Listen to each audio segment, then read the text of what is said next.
আরজিকর কাণ্ডের প্রতিবাদে আজ ফের পথে নামলো বিজেপি। ডিএম অফিস ঘেরাও অভিযান ছিল বিজেপির তরফ থেকে। আলিপুরদুয়ার এবং কোচবিহারে ধুমধুমার পরিস্থিতি তৈরি হয়। কোচবিহারের কথায় প্রথমে আসি।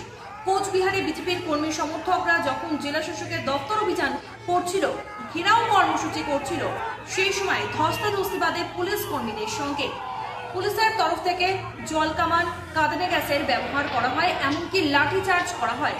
কোচবিহারে গ্রেফতার করা হয় বিজেপি নেতা নিষেধ প্রামাণিককে।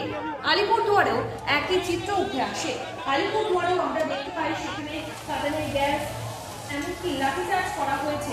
এর পাশাপাশি যদি আমরা দেখি আর কোন কোন জায়গায় হয়েছে, বর্ধমান, হাওড়া, বাঁকুড়া, রায়গঞ্জ সমস্ত জায়গাতেই উত্তেজনা ছড়িয়েছে। তবে মুটের ওপর ধুমধুমার পরিস্থিতি তৈরি হয়, রণক্ষেত্র পরিস্থিতি তৈরি হয় কোচবিহার এবং আলিপুরদুয়ারে। তবে আমরা পরবর্তী সময় দেখেছি পুলিশ পরিস্থিতি নিয়ন্ত্রণে এনেছে।